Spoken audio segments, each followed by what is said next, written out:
প্রিয় বন্ধুরা, রসুন খুব উপকারী আমরা সবাই জানি, কিন্তু এই রসুন নিয়মিত খেলে কি হয় আপনি জানেন? কি কি উপকার আছে? আর এই রসুন খাওয়ার সঠিক নিয়ম কি? কিভাবে খেলে আপনি উপকার পাবেন? আর কারা এই রসুন খেতে পাবেন না, খাওয়া যাবে না কাদের? আজকের ভিডিওতে আমি সবটাই আলোচনা করব, সংক্ষেপে আলোচনা করব। যেমন রসুনের উপকারগুলি যদি আগে আলোচনা করি, রসুন খেলে কিন্তু আপনার শরীরের ওজন কমাতে রসুন সাহায্য করে। রসুন স্মৃতিশক্তি বাড়াতে সাহায্য করে, দাঁতের ক্ষয় রক্ষা করতে সাহায্য করে, দাঁতের মাড়ি ভালো রাখে। ইম্পর্টেন্ট সবচাইতে যে রক্তে কোলেস্টেরলের মাত্রা কমাতে কিন্তু রসুন সাহায্য করে। রসুন যৌন শক্তি বাড়াতে সাহায্য করে। রসুন হাই ব্লাড প্রেশার নিয়ন্ত্রণে রাখতে সাহায্য করে। রসুন ত্বকে বার্ধক্যের ছাপ পড়তে দেয় না, বা চেহারায় দাগ থাকলে তা কমিয়ে দেয়। ব্রণ সারাতে সাহায্য করে, হাড় মজবুত করে, বাতের যে ব্যথা সেটা কমাতে সাহায্য করে। সেটা আপনি খেলেও হবে, আবার অন্যভাবে ব্যবহার করা যায়। তো ব্যবহারের নিয়ম আমি বলছি একটু পরে। তবে যাদের আর কি বমি বমি ভাব বা বদহজম হয় বা ছোট ছোট কৃমি, এগুলোও কিন্তু রসুন সারাতে সাহায্য করে। তারপরে যাদের ঠান্ডা সর্দি অল্পতেই চলে আসে, সেগুলো কিন্তু রসুন অনেকটাই এগুলো নিয়ন্ত্রণে রাখতে সাহায্য করে। তারপরে রসুন রক্তকে পরিশুদ্ধ করে। আগেই বললাম যেটা সর্দি কাশি যাদের ধাত আছে সেটা অনেকটাই কিন্তু কমিয়ে দেয়। আর কোলেস্টেরল ক্ষেত্রে তো খুব খুব উপকারী। তারপরে মুখের মধ্যে যে বিভিন্ন দুর্গন্ধ সৃষ্টিকারী ব্যাকটেরিয়া আছে সেগুলো দূর করে দেয়, ছোট ছোট কৃমি দূর করতে সাহায্য করে। এবং রসুনের আরেকটা বড় গুণ হচ্ছে, রসুন কিন্তু মানে ক্যান্সার দূর করতে সাহায্য করে, ক্যান্সার প্রতিরোধে সাহায্য করে, ত্বকের উজ্জ্বলতা বাড়ায়। তারপরে যাদের আর কি শ্বাসকষ্টের ভাব রয়েছে সেটাও কিন্তু রসুন কমিয়ে দেয়।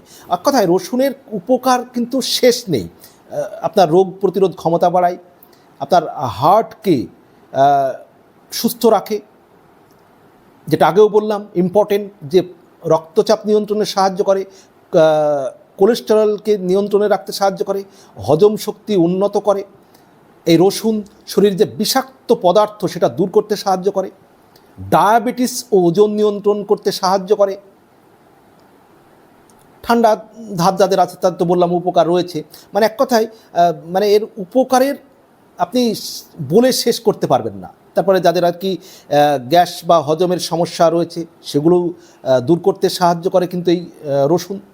কিন্তু এখন প্রশ্ন হলো যে এই রসুন আপনি খাবেন কি করে? রসুন খাওয়ার সহজ যেটা উপায়, আপনি খালি পেটে সকালে 1 থেকে 2 কোয়া, 2 কোয়ার বেশি কিন্তু খাবেন না। উপকার বলে আপনি বেশি খেয়ে নেবেন তাহলে কিন্তু অপকার হয়ে যাবে। এর যেমন ভালো দিক আছে, বেশি খেয়ে নিলে কিন্তু ক্ষতিকর দিকও আছে। তো আপনি 2 কোয়া হয়তো আপনি চিবিয়ে খেয়ে নিলেন, খেয়ে একটু গরম জল বা পানি খেয়ে নিলেন। ধরুন আপনি এমনি এমনি খেতে পাচ্ছেন না, তাহলে যদি আপনার সুগারের সমস্যা না থাকে তাহলে একটু মধুর সঙ্গে সামান্য একটু মধু দিয়ে খেতে পারেন, যদি সুগারের সমস্যা না থাকে। আবার আপনি কি করতে পারেন, সকালবেলায় খাবার খাচ্ছেন, রুটি ভাত বা রুটি বা মুড়ি, তার সঙ্গে 2 কোয়া রসুন আপনি চিবিয়ে খেয়ে নিলেন। কিন্তু রসুনের সবচেয়ে ভালো হয়, যেটা ভালো কাজ হচ্ছে যে রসুনগুলো আপনি 2 কোয়া বিনিয়ে নিয়ে থেতলে নিন বা কেটে নিন, কুচি কুচি করে কেটে নিন। কেটে নিয়ে একটা জানালার পাশে 10 থেকে 15 মিনিট রাখুন। এতে কিন্তু উপকারটা সবচাইতে মানে বেশি হয়। মানে রসুন খাওয়ার আগে কেটে নিয়ে সেটা 10 থেকে 15 মিনিট রেখে দিলে যে অ্যালিসিন নামক উপকারী উপাদানটি তৈরি হয় রসুনে। অ্যালিসিন নামক একটি উপকারী উপাদান তৈরি হয় 10 থেকে 15 মিনিট যদি আপনি জানালার পাশে রাখেন। তবে রসুন যতটা পারবেন খালি পেটে খেলে কিন্তু উপকার, কিন্তু আপনি যখন খাবেন তখনই কিন্তু উপকার। কিন্তু খেয়াল রাখবেন, যেটা বারবার বলছি, 2টোর বেশি কিন্তু খাবেন না। এবার কারা খাবেন না?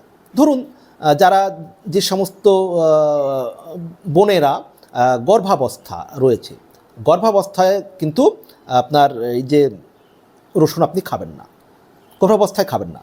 বা যাদের দেখা যাচ্ছে বিভিন্ন অ্যালার্জি আছে, বা দেখা যাচ্ছে রসুন খেলে সমস্যা হচ্ছে, আপনার কোনো সমস্যা হচ্ছে, অ্যালার্জি হচ্ছে, চুলকানি হচ্ছে, তারা খাবেন না।